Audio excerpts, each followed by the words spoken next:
So, one of the questions I get asked all the time is, what do I mean by a Renaissance leadership paradigm shift? And I'll try to explain this as quickly as I can. The primary difference here, the thing that I think that we will need out of leadership in the future that we're not seeing now. We're not seeing it, for example, in the way we're handling our relationships in a democracy and government. We're seeing a battle between fascism and democracy, but we're not seeing leadership on either side in a strong way. Renaissance leadership would take a total different approach to that, but we're also not seeing it in companies and organizations at a high level. We are seeing it in some. I can point to Richard Branson of Virgin. I think he's close to a Renaissance leadership organization. I'm sure some others are found in the United States. If you go to the best practices company listed by Fortune, there's a couple children's hospitals, and if we went in and looked how they handle things, it's probably along the line of the Renaissance Leadership Odyssey paradigm shift. And the difference here is how we handle, how we establish ourselves as an organization, and how we then handle the identification and selection and placement of leadership, and specifically the role that we assign leadership. So let me kind of back into this a little bit and say, if we start out looking at the organization, is the organization lined up to effectively become a Renaissance leader organization? And the way we're handling that today, we have organizations that are struggling with back to work or remote. Uh, we can see from Gallup that engagement and satisfaction with leadership, satisfaction with organization is poor. It has been poor for 4 decades because we're using the same paradigm for the last 4 decades. I know because I've been here for 4 decades and I've watched that transition through all of these areas of moving from manufacturing to service oriented to information oriented to AI and the world we have today. So I've seen all those transitions. I've lived through them. And that's why I spent the last 5 years trying to figure out why we're not doing something differently that moves those engagements and satisfaction levels, et cetera, with employees. And so the difference becomes how we structure ourselves as organizations to use leadership effectively within the organization. It's not changing employees because you're still going to have that same employee work base to draw from and the diversity of that. It is getting bigger, but it's changing also.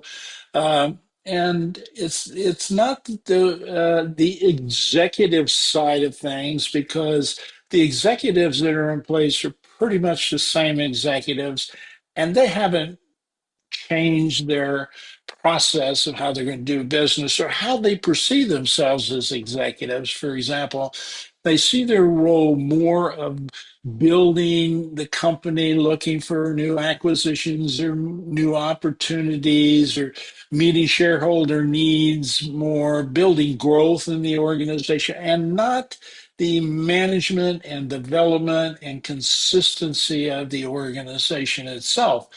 They rely on leaders that they have below them to do that. The problem is they're not spending the time, or they're not looking at that organization on a consistent basis, particularly if they've been there for 20 or 30 years, and everything the organization has to deal with externally has changed, but that executive role hasn't changed. So consequently, they've missed a lot of what's happening in their organization. So Renaissance leadership says, hey, you need to take a different look. You need to take a different look at that. And it starts by quit outsourcing your leadership development to search firms who use computers to find people. Quit looking at it as an expense and look at it as an absolute necessary strategy for your corporation to be effective. Because right now, executives offload leadership, placement, selection, and placement. They offload that to the human resource department. Human resource department then is now offloaded it to headhunters and external resources because they look at it as time consuming and expensive, and it is. It is if you do it that way. It sure is. Uh, now, excuse me, I am in Oklahoma right now. We have tremendous winds and there's a lot of allergies, so I apologize if I have to clear my throat. Now, what I'm saying in the Renaissance Leadership Odyssey is executives begin by taking a look at themselves first and their team and redefining that whole role. Who are you as a leader? Why are you there? What is effective about you as a leader? What are the gaps? What are the voids that you have? What are the major strengths and opportunities you bring to the corporation to begin to know yourself more? And and then to develop what that role should be that will enhance an organization that is focused from a communication and from an operational perspective as a community as opposed to a bunch of independent operating segments in the organization. And by a community, I mean people at the executive level. Let's take just below the CEO, the operating executive level, the marketing, HR, legal, operations, and whatever your industry in, that changes. But what doesn't change is they're identified as different functional responsibilities, as opposed to they're all responsible for one thing. They just happen to have expertise in each of these areas. So the idea is to create an environment when we talk about community where everybody is engaged, where everything is cross-functionally interacting. And if you think about that from an organizational communication perspective, then the people who in marketing know everything about marketing.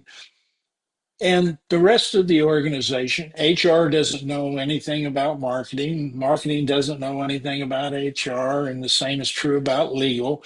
Now, they interact functionally from the standpoint that they have to interact at a certain point, like legal probably more with marketing than HR interacts with marketing. So the dilemma with that is you're siloed. And you're not a community of people who have a common goal, and that is for that company to be the best, most exciting, desirable place to work and functioning as a team around things that everybody gets excited about. Okay, so there is no cross-functional organizational communication in that perspective. And leaders' roles are not designed to have a community. They're designed to be functionally oriented in terms of effectiveness and that function. And then somehow we think magically this executive team is going to pull all that together. Well, they are operating that same way. So now it's all up to the CEO to bring all of that together And that's not happening because the CEOs thinks of 90% of their role, and probably rightly so, is focused on what's the next move. How can I make my shareholders and how can I make sure brokers feel good about this corporation? Okay. So you see, then what happens is nobody is dealing with this. So consequently, the people who are actually doing this work for you and making you look good or not look good, that's, we can use both sides of that. The people are the major workforce down here who are, one, don't feel like, they feel like they're part of the HR department. Maybe if that HR leader is a good leader, but they don't feel like they have anything to do with anything else in the organization that cuts across the whole organization, that yields them or that bonds them and brings them together as a community of people. So churches do this to some extent. Sometimes they get too much into it and they isolate away from other churches, etc. Like, that our religion is the only religion. There can't be another religion. There are those groups of people. But generally speaking, from a religious perspective, if you consider yourself religious, you could find yourself bonding with a whole bunch of different religions and people who believe, for example, there is a God. Okay. Now, are you going to bond with atheists? Maybe not. I don't know. But that group is pretty well defined. Atheists, that community is they're operating as communities. They can come together and they may not be able to tolerate each other, but they may not be able to come together and unify with each other, but they can tolerate each other and still be in a larger community, okay, called society. So the difference here is you start out by taking a look at that senior leadership and really trying to get a grasp on who they are. And there are really three basic categories from my point of view that I've looked at over the last 5 or 6 years of researching. How can we make this shift? How can we make leadership stronger, more effectively at creating that environment of a community in an organization where employees look and say, I belong here, I love being here, everything I need is within this organization. And I want everybody who I know, who I love, to come on in here with us. It's almost like a self-recruiting program. We used to have that in several organizations I belonged to back in the 70s. Um, now, so that's a goal because when you have that, then people begin to start doing things for different reasons. Instead of money, they start doing it because it makes it a better place to live for them. They want to come to work in the morning. They don't mind putting in a few extra hours to make it better because they see the value in it. They see the value in it. We're missing that today. We're missing that. And in fact, employees don't feel valued. So you see, we're trying to move towards employees feeling valued, consequently linking that to why they need to be committed to the organization, because that will help them feel valued. That will provide a community for them to grow and feel like they're a part of it. Leadership's responsibility is to help create that community. They can't do that until they themselves know who they are and whether they are the right person to make that happen in an organization. Not everybody is designed to be a leader. So, how do you start with that?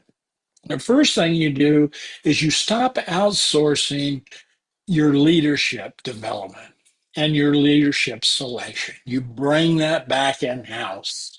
and you put it under the senior executive team. They can do it as a team, or you can assign somebody to do that under a department, for example, and have it report to the CEO.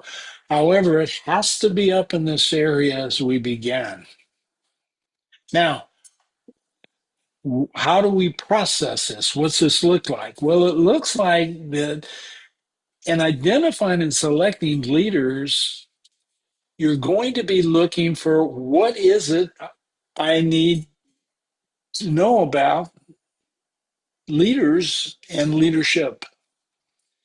And so have to begin to take a look at what are those dynamics, those roles. If we now switch the role to somebody, excuse me, somebody who has to be able to connect with people, motivate them, inspire them, motivate them, get them engaged with the organization, to be trusted by the people, the leadership to be trusted by the people.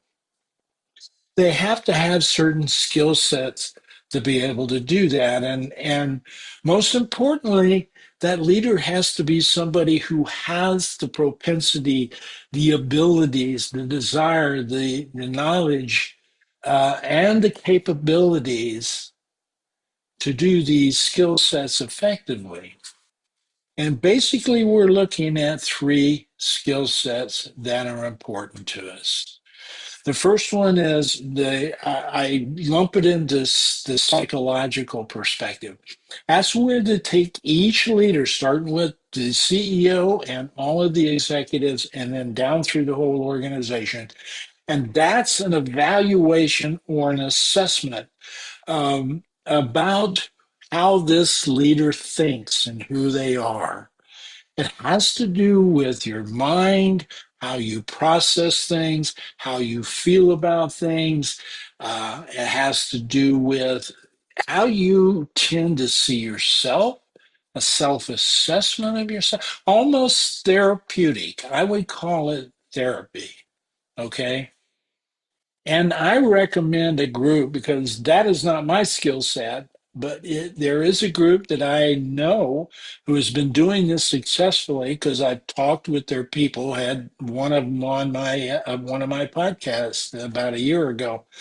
And um, this group is called Positive Intelligence, and they are designed to help you understand how to inherently take a look at who you are and what you're about, and to talk to you about mindset and those kinds of things that can help you understand how you're thinking. Why do we want to do that? We want to do that because we are, by nature, as humans, we are people who take in everything that is around us, and then how we take that information in and perceive it determines how we respond and react to it. So we take in data, and that data, and I call it information. It begins with all the things we see and perceive with all our senses. This gets into the neuroscience of things, which is a new field that helps us understand this more, but it allows a leader to understand how they perceive and think, and how their values and their preferences impact how they act and behave. Okay.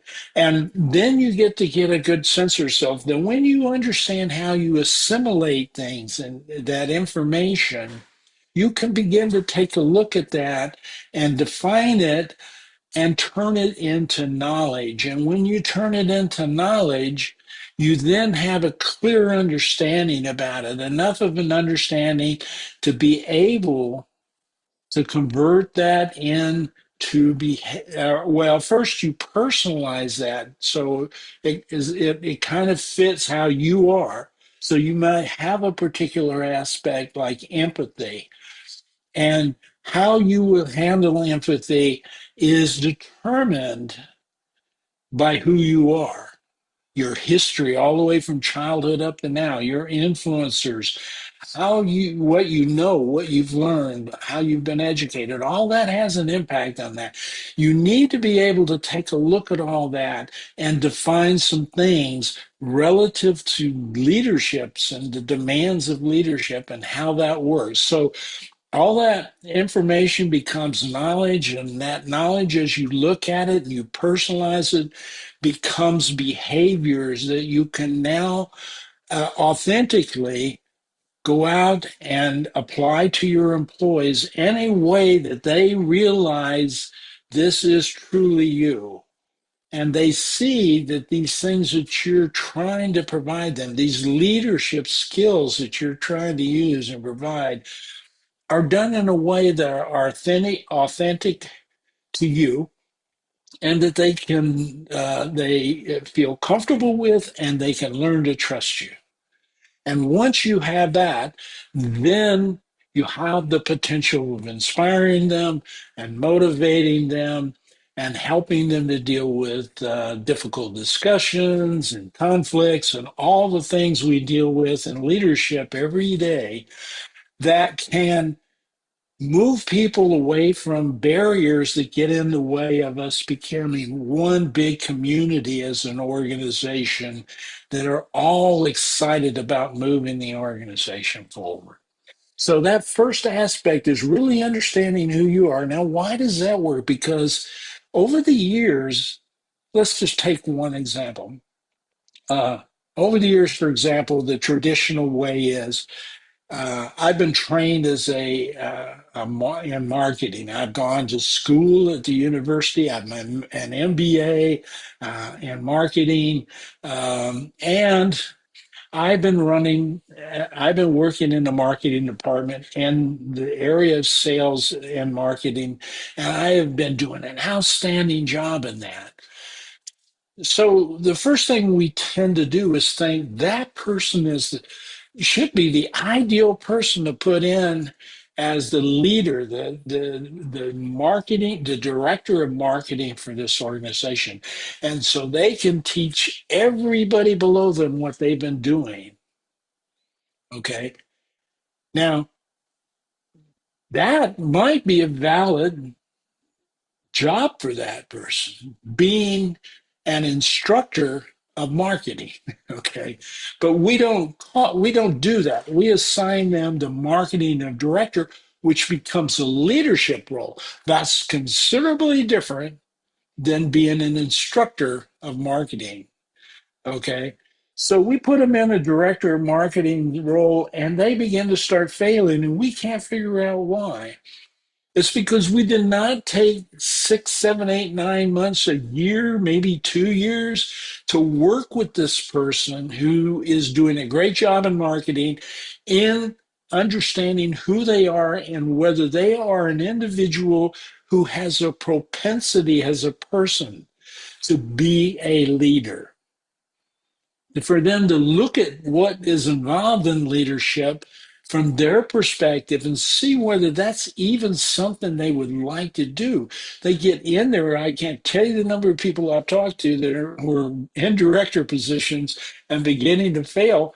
And literally the solution was to move them out of that director of marketing's role and put them into a role that was more oriented towards instruction or helping people learn how to be better in sales. So they were a sales instructor or they mentor or something like that, where they could make more money in a different title role, but it wasn't leader. It wasn't leading all of the everybody else associated with marketing, all the people outside of the sales that are associated with marketing. Uh, that marketing director is accountable to all of those. So in this particular case, we don't take a lot of time to do this. This is one of the things I've felt's been missing for 4 decades. We spend no time doing this, and one of the reasons we don't spend time doing this is we outsource all this. We're leaving it to some agency who's defined what they think a marketing person ought to be. And they may say they're customizing it to you, but it's hard to do and do in any kind of way that people can consolidate what they need to do to make money from it. So bring it back in house. Set your goals and what you're looking for up clearly, and then establish this program like positive intelligence that helps a person understand how to take a look at themselves and how they think and who they are and what they're about, the therapy that's associated with knowing who they are. So when it comes time to talk about a leadership role, they know enough about themselves to say, yes, I'm interested in that leadership role. And we don't just stick the best salesperson into a director of marketing role. So that's one thing. And that can't be done by an agency out there because that would mean they're going to have to dedicate somebody 6 months to a year and a half, maybe 2 years of working with 3 or 4 people inside your organization who might be viable candidates for a director of marketing or a vice president of marketing. And we would be working with those people over a long period of time. One of the things we're working with them on is understanding who they are, what they're about, what their general focus in life is, and all of those kinds of things that we know could lend themselves to being a leader. The second thing is what is the world of emotional intelligence, because it's absolutely clear if you cannot interrelate with other people, you cannot lead. That is the essence of leadership, interrelationships. Um, Emotional intelligence is the latest theory and the latest terms. Simply put, it's all about relationships. It's empathy, it's compassion, it's respect. It's a lot of dynamics around those areas that you as a leader have to understand about yourself. Can you look at yourself, the empathetically understand yourself? Do you provide empathy for yourself? That would allow somebody to be able to understand empathy and recognize empathy needs in others, be able to identify them, be able to look at the variance between you and where you are and where they are, and regulate and use your leadership and your knowledge to begin to regulate this other person's behavior to become more aligned with them so that you can then become consistent and on the same pattern. And that is a lot of what leaders do. So you have to have this ability to relate effectively with others, which brings me to the third category you have to look at, and that is communication. So you have the relationship segment of communication, and then you have the process of communication, the ability to actually be able to speak effectively and influence other people effectively. And that starts with things. I mean, this process is sort of a closed system. It's you have something you need to say to someone. Let's just take the example of two people talking to each other. So, and most people don't understand everything that goes on with that process. And it begins with a message, something you want to say to the other person. You have to decide what you want to say.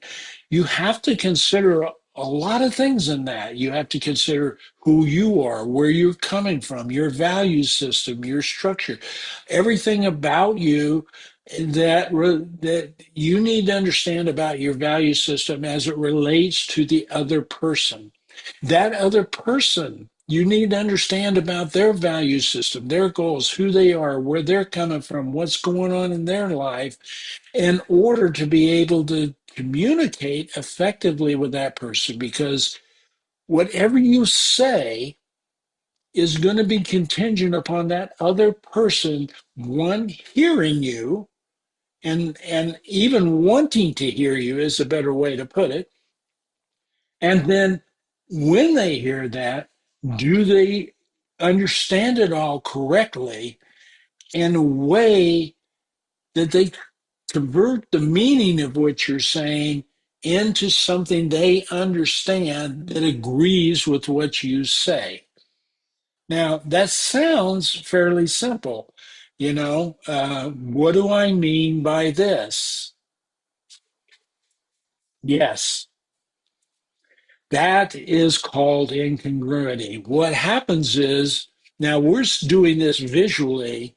If I said yes and I wrote it down, you're going to perceive me doing this. If you were thinking about something visual that would impact the message. So, nonverbal communication is one of those things that enhances your message to others. So, when you cut that out, when you use emails, when you use text messages, when you use a lot of things that cut out the visuals in communication, you minimize, you put big barriers between what you want to say to somebody and what somebody hears and understands. And then what happens is the next phase of that is that person then either does something and it's not what you thought they should be doing. And so the feedback you immediately have from their behavior, their action that they took is a feedback, is a behavior feedback. And you go, they did it wrong. I can't, I hear from leaders all the time. I told them exactly what to do. How in the hell could they misunderstand that? They misunderstood this because there were some barriers between what you thought you said and what they heard and understood. And it doesn't necessarily have to do with them or you, it has to do with how, in terms of their knowledge and capability, it has to do with how you said it. And I've heard that so many times from employees when I've done assessment. It's not what they say, it's how they say it. It's confusing, or it's frustrating, outright frustrating. Um, so there is the process of what I call interpersonal communication. Why, and this is my field, this is the area I teach. From interrelationship standpoints, there's an area that I refer people to called emotional intelligence. It's Daniel Goleman's emotional intelligence course. And I recommend you get involved in that the same way I recommend that people take the positive leaders take the positive intelligence program. I recommend they take Daniel Goleman's emotional intelligence program. Sometimes people take those together. You can take them together, and it's significant and demanding because both of them are like most of the time 2 or 3 months of development and training for you to be able to uh, arrive at the areas where you need to be in terms of understanding uh, who you are psychologically and also your ability to interrelate with others. But then there's the communication side, which is where I specialize in. So the interpersonal relationships, the interpersonal communication, I call it, has to do with the relationships that you can connect, that allow you to connect with other humans effectively and do that through an excellent communication skills process. the ability to design messages and deliver them in a way that are concise and clear and congruent, and people understand them, and it's easy to relate and communicate. There's very little argument, very little conflict in those environments. The feedback is instant. You see it the minute they do something, their behavior is right, it's right on the money, and you don't have to have any further discussion about that area. Okay. But what happens is I find, for example, leaders who um, don't have those skill sets are leaders who don't spend time with their employees face to face on a regular basis, leaders that don't have a lot of dynamics associated with understanding the communication process at all. And so they don't do these things. They allow barriers to get in the way. They use text messages, or they leave sticky notes, or a lot of things that that eliminate the nonverbal communication for the personal face-to-face contact. Social media is something that, I mean, we begin to fire people, we begin to discipline people with social media today. And it's probably the worst thing you can do from an interpersonal relationship standpoint and a communication process. It's about the biggest failure you can do as a leader is not have effective interpersonal communication skills processes. So those three areas are things that have to be developed, and they don't get developed in a 4 day or 5 day course or a 2 hour program or something like that. These take months for people to have the time working with professionals to help understand these areas, who I am, how I interrelate with others, and the communication processes that allow me to do that effectively. Those three things take three distinct separate training areas, but are combined and inextricably entwined, and you can't break them apart. You can't say, oh, if I don't do one, I'm two-thirds okay. No, if you don't do one, all the others fail. They fail totally. So those three areas you have to master as a leader.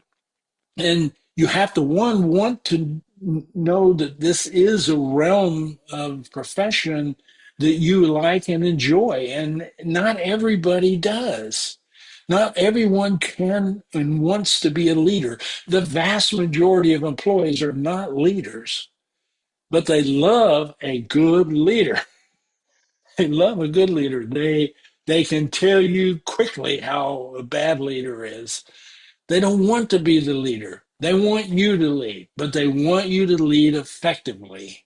And when you do that, you have a community, an organizational communication of a community that is basically built and sustained with quality leaders that know they want to be a leader, that have the interrelationship skills to be a leader, and have the communication skills to be able to put that all together.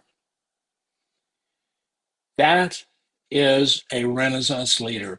It is not something you're going to outsource to another firm to do. You want to do this in-house so that you have control over it all the way from the first time you look at somebody and say, I think they may have the skill sets. Let's put them in and see first whether they are, who they are, what they're about, if that's even something that's exciting to them. Then let's put them through the interrelationship skills and training and see if they have the capacity to understand and do these things. They may not. And it may not even be their ability to learn about interrelationships. It may be associated with something that happened in their childhood for years and years back that prohibits them from even desiring to have that kind of a role as someone in an organization. And then the aspect of the communication side of it. Do they grasp this idea? Do they understand that when they're sitting down and actively listening, there's a lot more to active listening than just paying attention to somebody and occasionally saying, oh, I can see that upset you, or, defining a particular behavior to help them understand that you're listening to them. What does that mean? What's going on there? Why is it going on? What is it about how they think that has them here? And you, to the point where you can almost feel that in them. Personally, you're aligning with them. You feel that anger almost the same way they do, but you have control over it so that you can then begin to regulate their behavior and bring them where they need to be. And that's the coaching model of leadership, to help them become self aware and to grow and develop within themselves by doing it themselves. But that expertise that you have, not everybody has that. Not everybody wants to have that. Not everybody can swing a golf club and become a golf pro. Not everybody can throw, passes efficiently and effectively. It takes time and skill, desire, etc. Not everybody who is a gold medalist can be a gold medalist. I mean, not everybody can be a gold medalist. But those who are, they understand what they have, and then we build on that. That's how you build a leader in an organization. You do not outsource that. You bring it in house, and you at the top of the organization begin with you, and then you make sure that you have all of this fully in gear and working effectively for you throughout your organization. You are going to be astounded at the amount of people who say, I really love working for this company. You really ought to come over here and take a look at it with us. I think this is something, I mean, employees will embrace this. They will become engaged with it to the point where they're beginning to sense whether this person they're becoming friends with is someone who might fit in that company. I remember that happening early on in my years with a company that was in the IT world that I worked with, and everybody loved working with that company. And everybody would say to somebody else who was working somewhere else in IT that they knew, maybe they were out drinking, having dinner, or whatever, and they felt this person was our kind of company person. Hey, I want to introduce you to someone. I want you to talk to someone. And that would be a recruiter or another leader in the company. And you got an employee who you're not paying to do this. They just want that person because they would fit in our company. But they were so excited about the company that they were doing that. Where did that disappear to? It disappeared to those executives who have now isolated companies into functional transactions, marketing, HR, operations, whatever it is. Just do that well in there. And they're not taking the time, and they don't take the time to oversee the integration into a community. Consequently, you have siloed organizations, and people say, "Oh, we're not siloed," but you go in and and I never listened to an executive or, and a lot of times, the leadership in an organization to determine whether they're siloed or not, because they're going to tell you, no, we're not. The reality is you talk with people. And when you get down through several people, not just a couple, not the ones they guide you to, but like an organizational assessment of everybody, then you lay that on them and it becomes a real life different opinion. They see things differently when you lay that data on them. They call it, I think I've heard it termed so many times, the wake up call. Oh my God, I had no idea. And they didn't. because they're hung up in this transactional functioning stuff, and they're not thinking about the community as a whole. And then they wonder why people don't want to come back to work. I don't want to come back to your office. Why? Well, it's not a community anymore. My community is with my family over here. So if we don't want to make a company feel like family, we don't want to get involved with them personally. We don't want to do all. We have so many laws, so many restrictions on people. Hell, you can't hug somebody who you really think needs a hug because they're going through stress and troublesome times, and a physical hug is a fantastic drain of negative energy. But you can't do that. You're told not to do that. Don't even think about doing that. My God.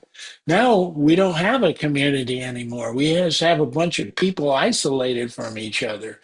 And then throw in social media, throw in email, throw in AI, throw in a bunch of other stuff, and we're beginning to isolate people away from each other and not engaged in the interpersonal relationships that we need as a community. That is the difference between a Renaissance organization and the leadership paradigm of today. Functionally siloed operating organizations versus communities that provide opportunities and growth and excitement and caring and humanity and love and other kinds of things like that, that the people enjoy. That when they say, yeah, I love my manager, I think he's great, don't touch that person. And this is this kind of organization, when I'm out and I hear somebody talking, I'm going, hey, I want you to go meet one of my people at work because I think you'd really like this work.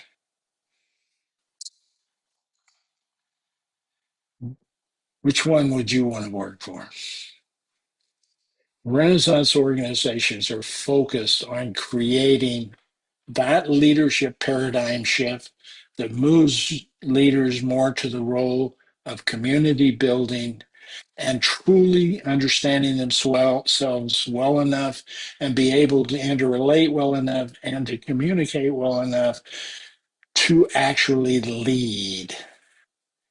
And also being able to recognize during that development process, that's not for me. I don't want to do that. I love sales. Then that helps the organization identify new and different roles that may engage people in something that is highly community effectively based. In other words, they're going to relate with the rest of the organization, but they're going to enjoy that sales instruction role, that teaching others how to attain sales effectively. I mean, we see it on LinkedIn all the time. People are saying, hey, I specialize in helping you build a great brand. Okay. I really love doing that. I engage you. I love, and you can tell from their energy they love it.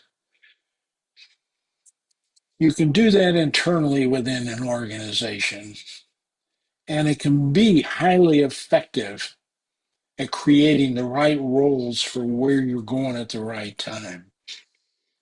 As an executive, if you want to be released from your organization and know it's working well, you're first of all, if you're the kind of leader that organizations need, you probably won't want to be released from that organization, but you can take some time away from it and be able to start building the organization.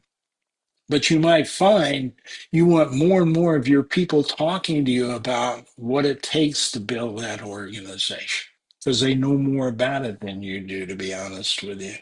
They're in it day in and day out. So that's what I have kind of discovered from the last 5 or 6 years of researching people, researching literature, looking at my thought process, and then taking my 40 years after being retired for 18 years, taking my 40 years prior to that retirement, and everything I could apply that I said, this is what was really working well at the time where people were highly engaged. And then what wasn't after over the 4 decades, I've found it deteriorating. And then the last 5 or 6 years of looking back on that and looking where we are now and looking forward ahead, that's what brought about the Renaissance Leadership Odyssey book and books following that, like the course I have on interpersonal leadership communication course. We spent 12 weeks doing that. Like I said, there are three models: knowing yourself, positive intelligence, relating with others, and emotional intelligence, and communicating effectively, being able to do those other two things effectively through communication, which is the interpersonal communication leadership course. Those three courses are dynamics. They both run about 3 months. They both run about the same price structure, somewhere around $1,000 or a little less. And but they're both, all three are needed. All three you must be excellent at, not just average. You really need to be good at each one of those levels to be an effective leader in an organization. And it doesn't happen overnight. I mean, it takes time to do all three of those. You can do them all three at the same time, if you have the time to do them. In some ways, they integrate so well that you're learning about. They're integrated, so to speak. They're a community of education in themselves about leadership as a person.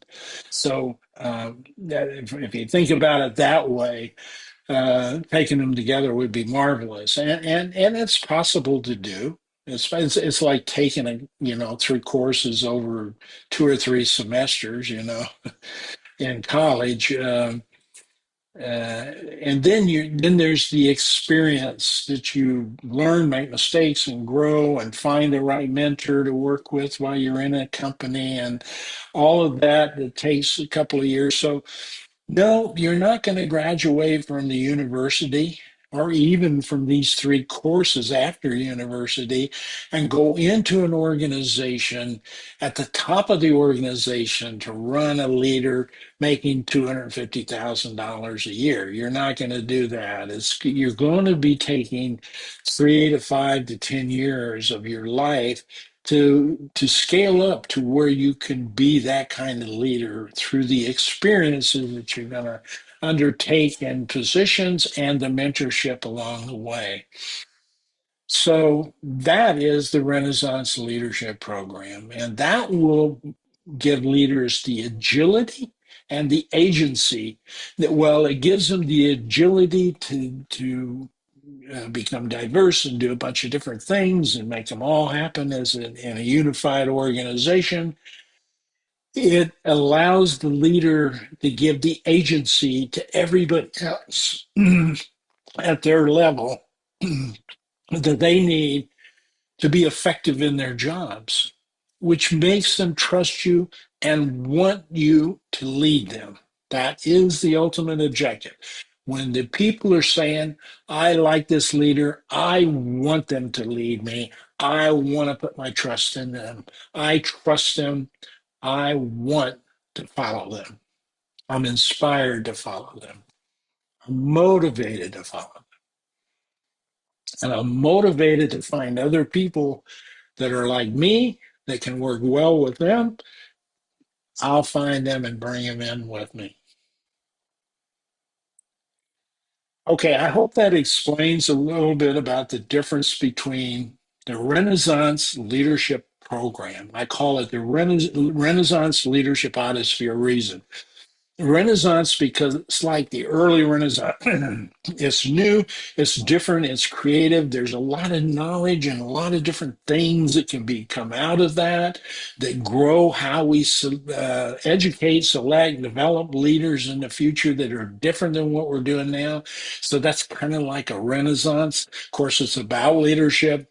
Odyssey is that journey. It's not a one-time thing. It's not a functional kind of thing. It's an ongoing learning experience. And that's like an odyssey and a travel of adventure, an adventurous travel on an ongoing basis.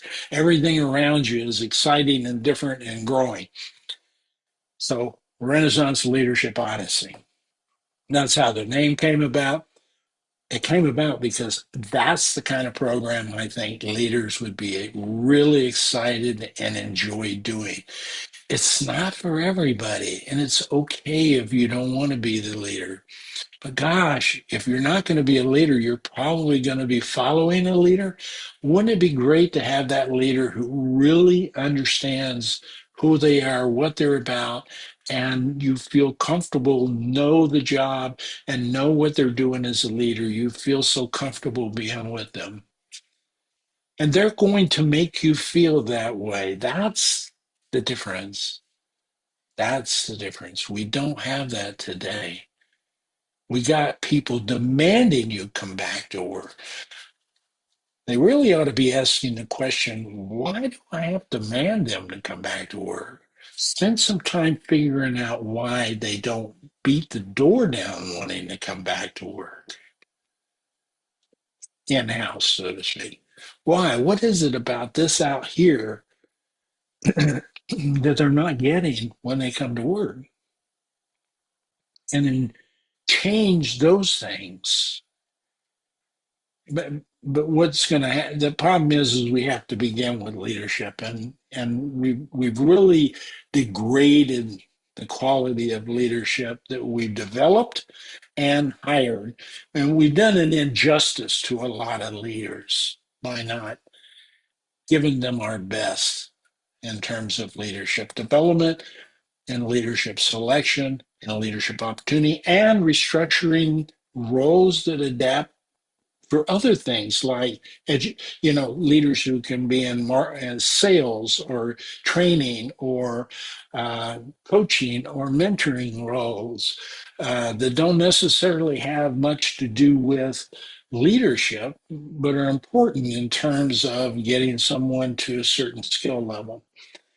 uh, so there's a lot of opportunity for us out there, a lot of it that will enhance agility. The will people will you won't provide them an opportunity to become more involved and take on more responsibility. They do it themselves. They do it themselves. As a leader, you're just really encouraging and developing and getting them excited and hugging them when they do a damn good job. You know, they'll do it for you. They'll get it done for you. I've seen organizations have done this. There are some who get I mean, some people will listen to this video and say, yeah, that's the organization I work for.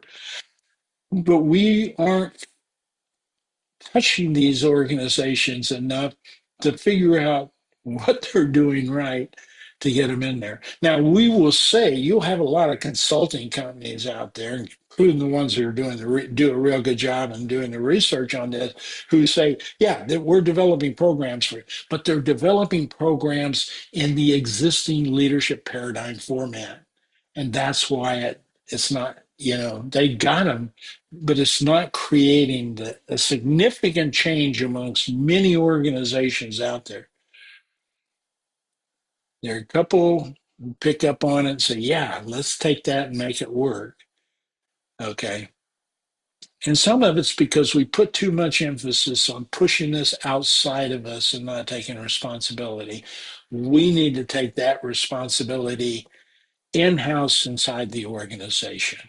Now, that doesn't mean we can't bring those consultants in to help us. That's what I used to do as a consultant. I would come in and I might work with a company for a year and a half and figure this out. I mean, you're talking about myself and maybe three other cohorts working inside an organization, changing leaders, changing the culture and the environment of the organization, and changing leadership and the whole impact on organizations day in and day out, 8-hour days, 10-hour days, at a consultant rate. We're talking about that thousands of dollars per consultant every week, almost every day, and throughout several weeks and a year or two.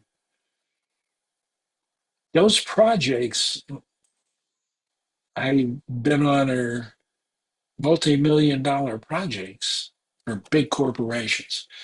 Where that's not feasible, unfortunately, is where 98% of the organizations or companies are in the United States of America anyway, are that small business. How do we get this down to them?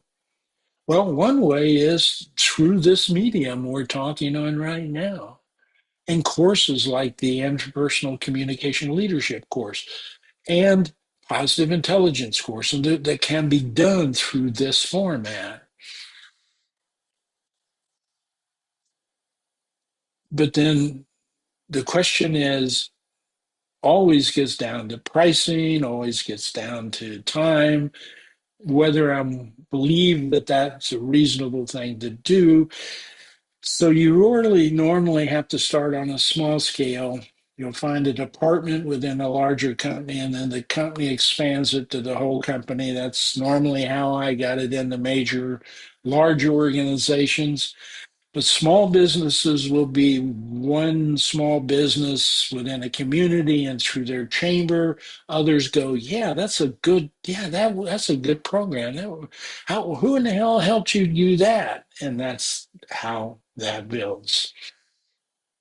It's usually one smaller group, and then it spreads into another group, and they begin to talk to each other and build that community that helps all the others build their community out far faster than any consultant or any particular consulting group can get you in out there. So, hope this has helped. Hope this helps define that. I hope it gets you excited about thinking about a different alternative to what you're doing now in your leadership. Maybe change the concept of how you think about leadership. Next time, I hope this has helped. If you have any questions on that, you, I'm all over the place. I mean, go to my YouTube channel, subscribe, like, and all that kind of thing. Everybody's. I'm not a podcaster. I'm an expert in leadership communication. I all the stuff to do from other podcasters. Do that with my channel, and maybe we'll get this out to a lot more people. I hope so. You have a great day. Until then, think about taking care of your people. If you're an executive, think about reorganizing your thoughts and processes about leadership. Make a difference for your people.